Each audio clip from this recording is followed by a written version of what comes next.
Hello दोस्तों, मेरा नाम अभिषेक है और आज इस वीडियो में आपसे बात करने वाला हूं निपुण भारत स्कीम के बारे में। देखिएगा, यह स्कीम जुलाई 5, 2021 को भारत सरकार मिनिस्ट्री ऑफ एजुकेशन के अंतर्गत लॉन्च की गई है। एंड इसका मेन उद्देश्य अगर कुछ है तो है फाउंडेशनल लिटरेसी एंड न्यूमरेसी। तो देखिएगा, हम ओवरव्यू के बारे में आपसे बात करने वाले हैं यहाँ पे, लेकिन उससे पहले हम आपको बता दें कि ये केवल बच्चों से संबंधित है और जो बच्चों की बेसिक नींव है उसको मजबूत करने के लिए ये योजना लाई गई है। तो देखिएगा, यहाँ पे जो फुल फॉर्म है, आप किसी भी कॉम्पिटिटिव एग्जाम की तैयारी कर रहे हैं, आप ध्यान दीजिएगा कि आ सकता है। और इसका जो निपुण का फुल फॉर्म है वो national initiative for proficiency in reading with understanding and numeracy. देखिएगा, ये जो न्यू एजुकेशन पॉलिसी है 2020, इसके बारे में वीडियो ऑलरेडी पहले लाया हूँ। मैं उसके जो लिंक है एंड स्क्रीन में as well as in description box में दे दूँगा। तो देखिएगा, उसके तहत क्या है कि प्रैक्टिकल लर्निंग पे ज़्यादा फोकस किया गया है रेदर की थ्योरेटिकल एंड जो रिटन विद्या है उस पे। तो उसके अतिरिक्त यहाँ पे मेन न्यू एजुकेशन पॉलिसी भी फोकस किया गया है जो 2020 में लॉन्च हुई है। एंड उसी के तहत जो बच्चे पढ़ रहे हैं, समझ रहे हैं एंड नंबर आंकड़ों को समझ रहे हैं, तो क्या वो केवल रट रहे हैं या उसे वो समझ भी रहे हैं, ये मेन मकसद इसका ये रहेगा। क्योंकि आज भी देखा जा रहा है कि जो इंडियन स्टूडेंट्स हैं, इवन जो 8वीं 10वीं पास भी हैं, उनको भी अभी basic learnings, basic understanding, comprehension readings की नहीं है। तो मेन इसी पे फोकस किया जाएगा। तो चलिए दोस्तों, अब स्टार्ट करते हैं इस वीडियो को। देखिएगा, न्यू एजुकेशन पॉलिसी के तहत जो 2020 में आई थी, उसी के तहत यहाँ पे augmenting student learning outcomes through FLN, इसके तहत ये यहाँ पे फोकस किया जा रहा है। FLN जो भी आगे आप देखने को मिलेगा उसका मतलब है फाउंडेशनल लिटरेसी एंड न्यूमरेसी। तो लिटरेसी का मतलब दोस्तों ये हो जाएगा कि जो भी आप पढ़ते हैं किताब में, आप टेक्सचुअल फॉर्म में पढ़ते हैं। और जो न्यूमरेसी है, तो जैसे अंक गणित है 1 2 3 4, या फिर आयत है, या फिर कोई मान लीजिए सर्कल है, या फिर कोई त्रिभुज है, वर्ग है, तो इनके बारे में आप समझिए, शेप्स के बारे में समझिए, गणितीय अवधारणाओं को समझिए, ये इन सब के बारे में है। तो जो FLN है, फाउंडेशनल लर्निंग जो है आपका लिटरेसी का एंड न्यूमरेसी का, तो बेसिक इसका मेन यही मकसद है कि आपको लर्निंग जो एकेडमिक्स है, जो बुक रीडिंग है, उनके साथ साथ आपको नंबर का भी समझ होना चाहिए। देखिएगा, FLN के तहत या फिर जो निपुण भारत के तहत जो कक्षा 3 तक के विद्यार्थी रहेंगे, फोकस किया जाएगा। इवन उनको किंडरगार्टन से, मतलब अगर वो KG आप बोल सकते हैं, KG1 KG2, अगर इसके भी वो बच्चे हैं तो उनको भी बेसिक लर्निंग सिखाई जाएगी। एंड उन पर ध्यान दिया जाएगा कि वो भविष्य में चल के हायर ऑर्डर लर्निंग के लिए कैपेबल हो पाएँ, क्योंकि उनका फाउंडेशन अब मजबूत होने वाला है। देखिएगा, जो FLN है, जो फाउंडेशनल लिटरेसी एंड न्यूमरेसी, इसका उद्देश्य लक्ष्य है वो 2026-27 तक बनाया गया है कि अब से निकलने वाले जितने भी बच्चे रहेंगे छोटे छोटे, तो 2026-27 तक वो तीसरी कक्षा पास कर चुके होंगे। और तब तक उनको कंप्रिहेंशन होना चाहिए, रीड विद कंप्रिहेंशन, मतलब समझदारी के साथ वो पढ़ें, जो भी पढ़ें उनको समझ आना चाहिए। और ये आप देखेंगे कि सभी एग्ज़ाम्स में आगे चल के ये पेपर भी होता है एंड ये काफ़ी महत्वपूर्ण रहता है। राइट का क्या है कि मतलब वो जो लिखें तो वो समझें, जानें, और लिखना उन्हें आना चाहिए। और बेसिक मैथमेटिकल एंड यहाँ पे जो और है कि जो दैनिक जीवन में वो प्रयोग करते हैं उसको वो सभी को समझें, लर्न बेसिक द स्किल्स। लेकिन यहाँ पे आप एक बात ध्यान दीजिएगा कि यहाँ पे आपको कोई एडवांस्ड उनको नहीं बताना है कि एडवांस्ड वो सीखें, वो केवल बेसिक लर्न करेंगे। एक आप काफ़ी प्रारंभिक स्तर का समझ सकते हैं। चलिए बात कर लेते हैं क्या है कि फाउंडेशनल लिटरेसी एंड न्यूमरेसी, जो हमने FLN के बारे में बात किया है। देखिएगा, ये किसी भी भाषा में आपको निपुण बनाने के लिए ज़रूरी होता है फाउंडेशनल लैंग्वेज एंड लिटरेसी का। तो यहाँ पे देखिएगा, पहले ओरल की बात की गई है, जो मौखिक स्तर पे रहता है, जो वो बच्चे सुनते हैं, ये सब समझते हैं, उसके बारे में है।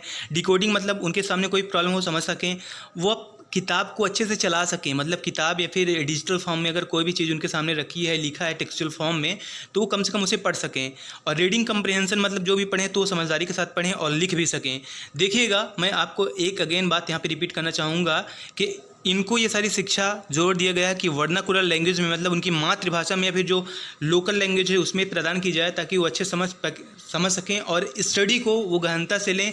और एक इससे डरे नहीं, उनको पढ़ाई के प्रति रुचि इसी से आएगी कि अगर वो बेसिक चीज़ों को समझेंगे।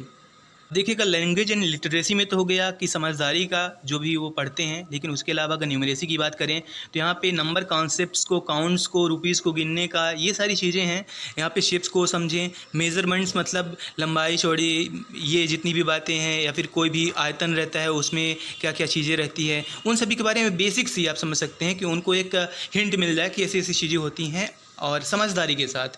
तो ये यहाँ पे मेन उद्देश्य रहेगा। अगेन जो भी उनको सिखाया जाए वो उनकी डेली लाइफ से जुड़ा होना चाहिए, मतलब वो समझ सकें कि उनकी डेली लाइफ में वो सारी चीज़ें हो रही हैं जो उनको सिखाया जा रहा है।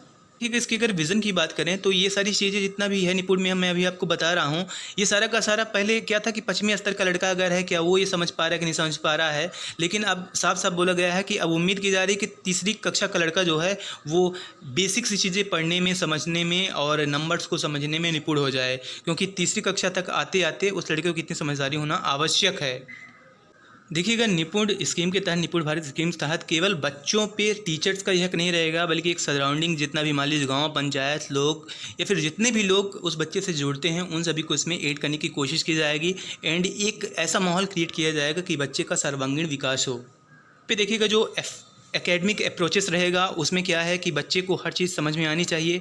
लाइक यहाँ पे मेन अगर ध्यान दिया गया है तो हेल्थ एंड वेल बीइंग का, एक अच्छा इंसान बनने के बारे में है, अच्छे से वो बात कर सके और जो उसे सिखाया समझाया जाता है उसमें वो, मतलब जो भी बच्चे को सिखाया समझाया जाता है फिर बच्चे के सामने जो कुछ भी हो रहा है उसमें वो शामिल हो, मतलब उसमें वो रुचि ले और समझे जाने, जिससे उसका सर्वांगीण विकास हो सके, कम्प्लीटली उसका प्रोग्रेस हो सके। ठीक है, जितनी भी बातें हैं कि कम्युनिकेशन का एंड अच्छे वेल बीइंग का, तो ये सारा का सारा एक के बाद एक नहीं होना बताया गया, बल्कि एक साथ टुकड़ों टुकड़ों में या फिर किसी भी तरह इसको कंप्लीट कराना जाना उचित समझा गया है।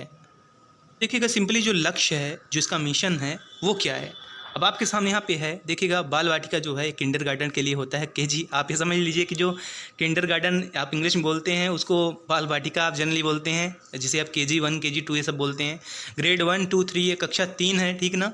तो यहाँ पे देखिएगा जब आप किंडरगार्टन में रहेंगे तो आपको शेप्स वगैरह, साउंड्स वगैरह, तरह तरह के खेल कूद करके भाई सिखाया जाएगा। दूसरी बात, जब आप पहली कक्षा में पहुंचेंगे तो आपको सिंपल से वर्ड्स आपको समझने आ चाहिए, 99 तक आपको नंबर समझ में आने चाहिए। देन आपकी स्पीड और ज़्यादा बढ़ जानी चाहिए। आप सामने स्क्रीन पे देख पा रहे होंगे, आप यहाँ पे इनकोड कर लीजिए कि मैं क्या कहना चाह रहा हूँ। एंड यहाँ पे जैसे आप ग्रेड 3 पे जाएंगे तो आपकी रीडिंग स्पीड तेज़ होनी चाहिए, आपकी समझदारी और बढ़नी चाहिए। तो इस हिसाब से ये सारा का सारा रहेगा। तो मतलब आपको यहाँ पे खेल खेल में ही सीख देने की बात की गई है। ठीक है, यहाँ पे लर्निंग असेसमेंट भी रहेगा। यहाँ पे आपको असेसमेंट दिया जाएगा और वहाँ से एप्लेट किया जाएगा कि आप किस हद तक सुधार ला पा रहे हैं या नहीं ला पा रहे हैं। अगर कोई भी गलती होती है तो उसे कई सारे स्तर पे देखा जाएगा एंड उसे सुधारने की कोशिश की जाएगी। देखिए गए जो पेडागॉजी है इसमें बताया गया है कि किस तरह से आप बच्चों को सीख देने के लिए, बच्चों का जो शिक्षण व्यवस्था है वो किस तरह से आपको करना है। तो आपको लगभग यहाँ पे सभी में जोड़ देना चाहिए, जो किंडरगार्टन बच्चे हैं या फिर उसके बाद जो बच्चे हैं उन सभी को टॉय बेस, मतलब खिलौने में एंड चित्रकारी, आवाज़ का ऊंचा नीचा करके बोलना, ताकि वेरिएशन करके बोलना, ताकि बच्चे बहुत इंटरेस्ट लेके समझें उन चीज़ों को। और साथ ही साथ आपको ICT मतलब इंफॉर्मेशन एंड कम्युनिकेशन टेक्नोलॉजी या टेक्नोलॉजी, जो आप मोबाइल डिवाइस वगैरह वगैरह से जो आगे बढ़ रहे हैं, प्रोजेक्ट्स ऐसे हो रहे हैं, उन सभी के बारे में इनको जागरूक करना ज़रूरी है। एंड ये मटेरियल अवेलेबल कराना इनका फर्ज रहेगा। ठीक है, इसी के साथ साथ एक है निष्ठा ऑनलाइन। तो निष्ठा देखिए बच्चों के लिए नहीं, ये टीचर्स के लिए है कि भाई जो टीचर स्कूल में पढ़ा रहे हैं तो बच्चों को पहले उस आधार पे पढ़ाएंगे ना। तो देखिएगा न्यू एजुकेशन पॉलिसी के तहत बच्चों के सर्वांगीण विकास में टीचर्स का योगदान रहेगा। तो टीचर्स का स्वयं का योगदान तब हो पाएगा जब वो उस चीज़ को समझेंगे। तो यहाँ पे जो टीचर्स हैं, टीचर्स देखिए समझदार होते हैं, उनको चीज़ें आती हैं, लेकिन कई बार वो प्रेजेंट नहीं कर पाते चीज़ों को टेक्नोलॉजी के साथ, अभी वो आगे कुछ नहीं बढ़ पाए हैं। तो उन सभी को उन टेक्नोलॉजी के साथ बताया जाएगा कि किस तरह से आप प्रयोग करिए। एंड समग्र जिस तरह से बच्चों का विकास होगा, तो बच्चों के विकास की मदद के लिए टीचर्स का भी एक ये ट्यूटोरियल टाइप का है। तो निष्ठा ऑनलाइन जो है ये टीचर्स के लिए है, और ख़ासकर ऐसे टीचर्स के लिए जो कि अब न्यू एजुकेशन पॉलिसी को लॉन्च कराने में गवर्नमेंट की सहायता करने वाले हैं। यहाँ पे दीक्षा का भी प्रयोग लिया जाएगा और इसकी मदद से जो मटेरियल्स हैं उन सभी को इन्हेंस कराया जाएगा। और देखिए गवर्नमेंट क्यों इतना ज़्यादा फोकस कर रही है, क्योंकि पता है कि जो बच्चों का 85% से ज़्यादा दिमाग रहता है वो 6 साल की एज में डेवलप हो जाता है, और उसी में उनको ये अच्छा एनवायरनमेंट दे के और जो करंट एक अच्छी सोसाइटी है उसकी तरफ ले जाने का प्रयास है गवर्नमेंट का। सभी असेसमेंट्स के बारे में, सभी के बारे में गवर्नमेंट ने हमें बोली है।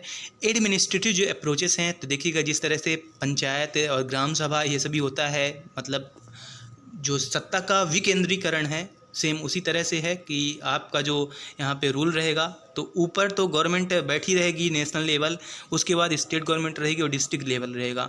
ये सभी असेसमेंट मैनेज कराएंगे, सभी कुछ सहयोग करेंगे।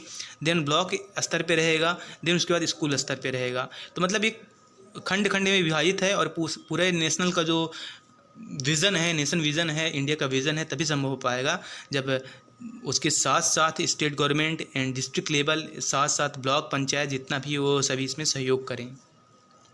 तो मैंने पहले बताया कि ये अकेले बस की बात नहीं है, इसलिए यहाँ पे सभी को मिलजुल के काम करने की बात कही गई है। तो यहाँ पे सभी के लिए बात कही गई है कि जितने भी पेरेंट्स हैं उनके साथ साथ और भी स्टेक होल्डर्स जो हैं वो सभी इस पे अपना काम करेंगे, वर्क करेंगे। यहाँ पे बहुत अच्छी लाइन लिखी गई है, बहुत अच्छी बात लिखी गई है, it takes a village to raise a child. मतलब एक बच्चे को आगे बढ़ाना एक गांव का कर्तव्य रहता है, और वही उसके प्रति जिम्मेदार भी होते हैं। इसमें एक जैसे आप फाइनेंशियल इंक्लूजन की बात करते हैं कि सभी को शामिल कर लिया जाए, तो इसी तरह से इस विज़न में सभी को शामिल करके और लाइक आंगनबाड़ी सेविका, सहायिका, इन सभी को शामिल कर लिया जाएगा। तो यहाँ पे कम्युनिटी भी इन्वॉल्व है and local bodies and panchayats भी इन्वॉल्व है, मतलब गांव का पंचायत वगैरह का सभी का काम रहेगा, कोई बच्चा छूटने ना पाए। हमने पहली बात कर लिया है कि ये सभी मॉनिटर होगा, या इसे हायर लेवल से, मतलब नेशनल लेवल, स्टेट को, स्टेट से डिस्ट्रिक्ट लेवल को, ऐसे हायरार्किकल यहाँ पे मॉनिटरिंग होगी, एंड इन सभी को अच्छे से एग्जीक्यूट हो ये परखा जाएगा, जांचा जाएगा। देखिएगा निपुण भारत के तहत क्या मेन फ़र्क होगा, तो देखिएगा इससे बच्चों का फिज़िकल, सोशल, इमोशनल, जो उनका शैक्षणिक है, मतलब literacy and numeracy and life skills वगैरह, ये सभी डेवलप हो जाएगा। मतलब आप समझ सकेंगे कि एक इंडियन जो स्टूडेंट है, लड़का है, वो कम्प्लीटली बहुत समझदार हो जाएगा और इस तरह से अपना देश प्रोग्रेस करेगा। तो उम्मीद है दोस्तों कि आप कम्प्लीटली समझ पाए होंगे कि निपुण भारत स्कीम है क्या। एंड दोस्तों अपना बने रहिएगा। धन्यवाद।